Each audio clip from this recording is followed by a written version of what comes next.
तो जी बहुत बहुत स्वागत है आपका आज के इस नए एपिसोड में। आज बात करेंगे हमारे देश के एक ऐसे वीर सपूत के बारे में जिन्होंने बहुत ही कम उम्र में इस देश के नाम अपने जीवन को कुर्बान कर दिया। जिस उम्र में अक्सर युवा सोचा करते हैं कि हमें किस क्षेत्र में अपने करियर को बनाना है, उस उम्र में ये युवा देश के दुश्मनों से, आतंकियों से लोहा ले रहे थे और कई वीरता पूर्वक अपने इन अभियानों को सफल भी कर चुके थे। ये अपने वीरता के लिए अवार्ड से सम्मानित भी हो चुके थे। वो उम्र जिस उम्र में अक्सर युवा तय करते हैं कि हम आगे किस मोड़ पर जाना है, उस उम्र में ये वीर सपूत शहीद हो गए थे। मैं बात कर रहा हूँ मेजर मोहित शर्मा के बारे में। मेजर मोहित शर्मा, इनका जो जन्म है 13 जनवरी 1978 को ये हरियाणा के रोहतक में हुआ था। ये अपने माता पिता के दूसरी संतान थे। जब इनका जन्म हुआ था तो उनके माता पिता ने बड़े ही प्रेम से इनका नाम रखा था मोहित, सबको मोह लेने वाला। और वाकई में इन्होंने अपने जीवन में सबको मोह लिया। ये इनका जो एजुकेशन है, स्टार्टिंग का प्राइमरी एजुकेशन है जो दिल्ली में ही हुआ था। उसके बाद इनके जो परिवार के सदस्य हैं वो गाज़ियाबाद शिफ्ट हो जाते हैं। जब गाज़ियाबाद शिफ्ट होते हैं तो बाकी का जो इनका एजुकेशन है वो DPS गाज़ियाबाद में पूरा होता है। 1995 में ये अपनी स्कूलिंग पूरी करते हैं। स्कूलिंग पूरी करने के बाद ये एग्ज़ाम देते हैं NDA का एग्ज़ाम ये पास कर लेते हैं और उसके बाद ये ज्वाइन कर लेते हैं इंडियन आर्मी। ये अपने ट्रेनिंग के पीरियड के दौरान भी बेस्ट कैडेट्स होते हैं। ये होता है और 11 दिसंबर 1999 को ये इंडियन मिलिट्री एकेडमी से पास आउट होते हैं। और पास आउट होने के बाद इनको जो पहली पोस्टिंग मिलती है, ये मिलती है 5 मद्रास रेजिमेंट हैदराबाद में। ये अपनी वो नौकरी वहाँ पर कर रहे होते हैं। उसके बाद 38 राष्ट्रीय राइफल्स के तहत इनकी जो अगली पोस्टिंग होती है वो होती है कश्मीर में।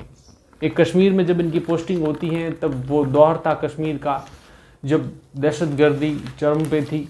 आए दिन आतंकी हमले हो रहे थे। हमारे देश के जो वीर जवान हैं वो आए दिन आतंकियों के साथ लोहा ले रहे थे। और उसी दरमियान ये मेजर मोहित शर्मा, इनकी पोस्टिंग कश्मीर में हो जाती है। वहाँ पर हिजबुल के जो आतंकी थे उनके सफाई के लिए एक अभियान चलाया जा रहा था, ऑपरेशन रक्षक। इस ऑपरेशन रक्षक का हिस्सा बन जाते हैं मेजर मोहित शर्मा। और ये बहुत सारे आतंकियों के खिलाफ बहुत सारे ऐसे जो ऑपरेशंस करते हैं जिनका ये सफलतापूर्वक करते हैं और आतंकियों का खात्मा कर लेते हैं। इसी कारण में जब इनकी उम्र है वो मध्य 24 साल की थी तब उनको बहादुरी के लिए chief of army staff community का जो है वो अवार्ड मिलता है। ये अवार्ड मिलता है उनको साल 2002 में। इसके बाद इनकी ख्वाहिश होती है कि ये पैरा मिलिट्री फोर्स हैं वो ज्वाइन करें। और 3 साल की सर्विस के बाद इनको 1 पैरा F की फोर्स में ये स्पेशल कमांडो बन जाते हैं, स्पेशल कमांडर बनते हैं। इसके बाद इनको 11 दिसंबर को इनका प्रमोशन हो जाता है। ये सब कुछ होने के बाद ये एक सीक्रेट प्लानिंग के तहत अपनी दाढ़ी और मूंछ को बढ़ाना शुरू कर देते हैं। ये अपना गेटअप लमसम ऐसा ही करते हैं जैसे कि आतंकियों का हो, इसी टाइप के गेटअप के साथ ये अपनी ड्यूटी कर रहे होते हैं।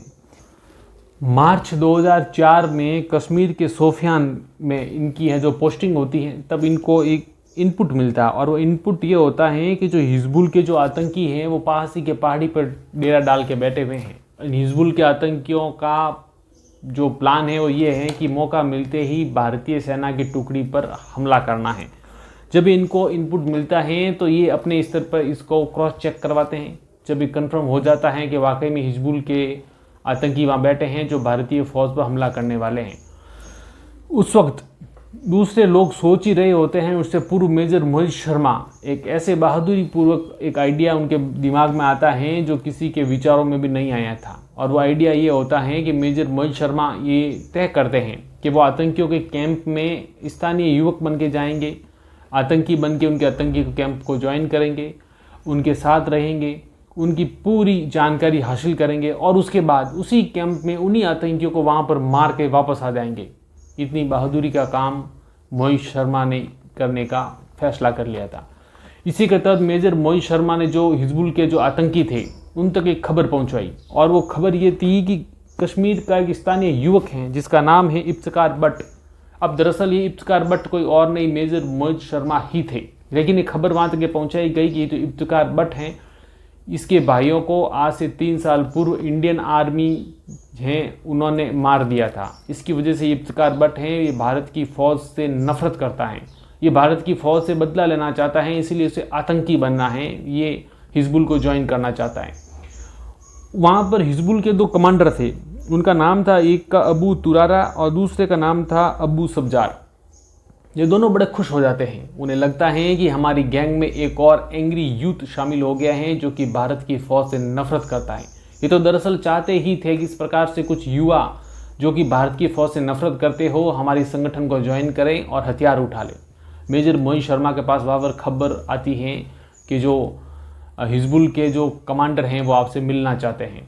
तो मेजर मोहित शर्मा कश्मीर के स्थानीय युवक के रूप में वहाँ जाते हैं, अपना नाम बताते हैं इफ्तिकार भट्ट, और अपनी पूरी कहानी बताते हैं कि किस प्रकार से भारत के फौजियों ने 3 साल पूर्व उनके दोनों भाइयों को मौत के घाट उतार दिया था। इसकी वजह से वो नफरत करते हैं, वो भारत की फ़ौज से बदला लेना चाहते हैं, इसीलिए वो आतंकवादी बनना चाहते हैं।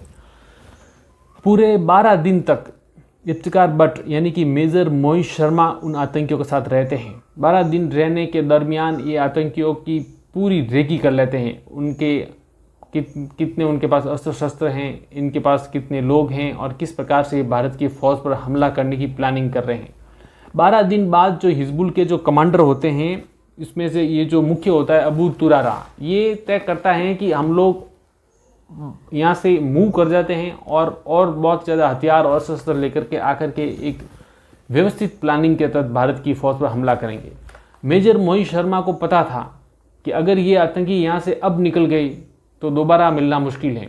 वो चाहते थे कि अभी इसी वक्त एनकाउंटर हो जाए, इसलिए उन्हें पता था कि अब नहीं तो कभी नहीं। इसलिए मेजर मोहित शर्मा जो थे, जो इफ्तिकार भट्ट के रूप में थे, उन्होंने इसका विरोध करना शुरू कर दिया। वो आतंकियों से इस बात की जिरह करने लगे कि नहीं, मैं भारत की फ़ौज से बदला लेकर रहूँगा, मुझे आज अभी इसी वक्त हमला करना है। इस बात को लेकर के उनका जो कमांडर था अबू तुरारा, उसके साथ उनकी लंबी बहस होना शुरू हो गई। इसी बहस में जो इफ्तिकार भट्ट यानी मेजर मोहित शर्मा थे, उन्होंने महसूस किया कि अबू तुरारा अपने पास रखी हुई गन से उनको शायद मार देगा।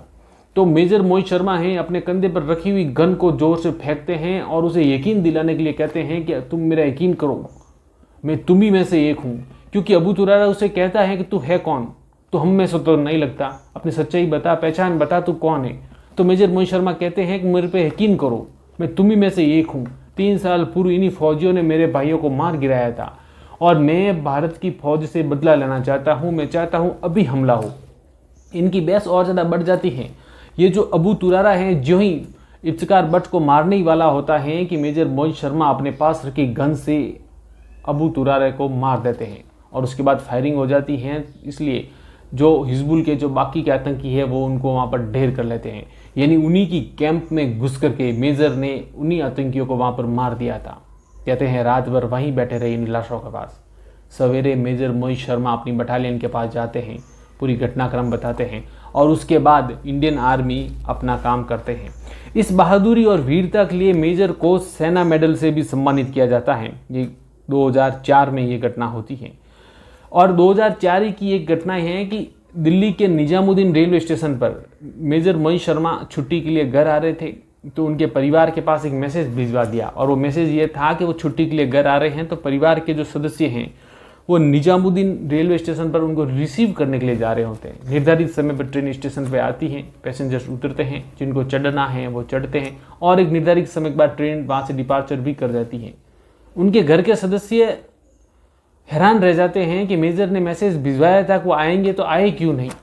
वो ढूंढते रह जाते हैं। काफ़ी देर ढूंढने के बाद जब वो थक हार के वापस जाने की कोशिश करते हैं तो उनके पास ही पे बैठा हुआ एक युवक जिसके लंबे बाल थे, बड़ी दाढ़ी हुई थी, वो उनके पास आता है और अपनी माँ से कहता है कि क्या माँ, तुमने मुझे भी नहीं पहचाना।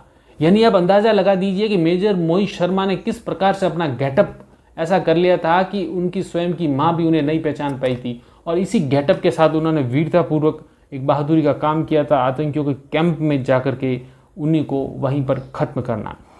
इस अभियान के बाद जो मेजर मोहित शर्मा हैं, उनकी 2 साल तक जो पोस्टिंग है वो बेलगाम में कर दी गई। 2 साल की पोस्टिंग के बाद साल आ जाता है 2008। इस 2008 में मेजर मोहित शर्मा की पोस्टिंग वापस कश्मीर में कर ली जाती है। 1 साल वहीं पर बीतता है। साल 2009 में जो इनकी बटालियन है वो कश्मीर के कुपवाड़ा में तैनात होती है। इसी दरमियान उनको घर जाना होता है। ये घर जाने के लिए एप्लीकेशन लगाते हैं छुट्टी की, और इनकी छुट्टी सैंक्शन भी हो जाती है। ये घर जाने ही वाले थे कि इसी दरमियान एक घटना होती है, और घटना ये होती है कि इनके एक जूनियर अधिकारी होते हैं, उनके भाई का एक्सीडेंट हो जाता है और उसकी मृत्यु हो जाती है। अब वो जूनियर अधिकारी चाहते हैं कि उसके भाई की अंतिम यात्रा में ये शामिल हो, इसलिए वो अपने अधिकारियों से छुट्टी के लिए एप्लीकेशन लगाते हैं। लेकिन उनके अधिकारी ये कहते हुए मना कर देते हैं कि ऑपरेशन रक्षक चल रहा है, बाहर बड़ी टेंशन है, अभी आपको छुट्टी नहीं दे सकते। ये बात जब मेजर मोहित शर्मा तक पहुंचती है तो मेजर मोहित शर्मा स्वयं अपने उच्च अधिकारियों से बात करते हैं और उन्हें कहते हैं कि जो छुट्टी आपने मेरे लिए सैंक्शन कर रखी है, जो मैं आज कल में जाने वाला हूँ, वो छुट्टी मेरी कैंसिल कर लीजिए, और मेरी जगह इस जो जूनियर अधिकारी हैं इनको ज़्यादा ज़रूरत है, इसलिए इन्हें आप छुट्टी दे दीजिए। मेरा क्या है, मैं तो बाद में भी घर चला जाऊँगा। इसलिए वो अपने जूनियर अधिकारी को छुट्टी सैंक्शन करवाते हैं और खुद वहीं पर ड्यूटी पर रहते हैं। दिन होता है मार्च 2009 का। इस मार्च 2009 में मेजर मोहित शर्मा इनको इनपुट मिलता है। इनपुट ये मिलता है कि हिजबुल के तकरीबन 10 आतंकी हैं, वो घुसपैठ कर चुके हैं, पास ही के जंगलों में हैं, और वो मौका देख करके ही भारत के फौज पर हमला करने वाले हैं। वो दहशतगर्दी फैलाने वाले हैं।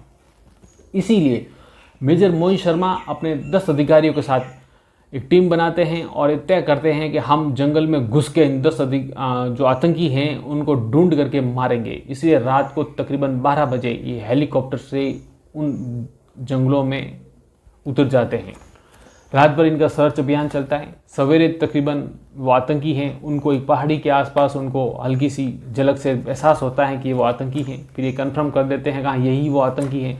ये जो ही इन आतंकियों पर हमला करने ही वाले थे कि आतंकियों को भी पता चल जाता है कि भारत की फ़ौज ने हमको घेर लिया है, भारत के फौजी आ गए हैं। इसीलिए वो आतंकी भारत की फ़ौज पर हमला कर लेते हैं। अब दरअसल होता ये है कि ये जहाँ पर घटना घटित होती है वहाँ पर वो पहाड़ी है वो 3 तरफ से घिरी हुई होती है। आतंकी पहाड़ी के ऊपर थे, हमारे देश के जो सैनिक हैं वो पहाड़ी के नीचे थे। तीनों तरफ से उन आतंकियों ने हमारे सैनिकों को घेर लिया था और घेरने के बाद अंधाधुंध फायरिंग शुरू कर दी थी। इस फायरिंग में मेजर मोहित शर्मा देखते हैं कि उनके जो साथी हैं उनमें से 4 सैनिक घायल हो चुके हैं। मेजर मोहित शर्मा ने इस गोलीबारी में अपने जो 4 जो साथी हैं उनको बचाना ज़्यादा ज़रूरी समझा। इसीलिए इस गोलीबारी के अंदर वो बचाने के लिए आतंकियों पर ग्रेनेड से हमला करते हैं।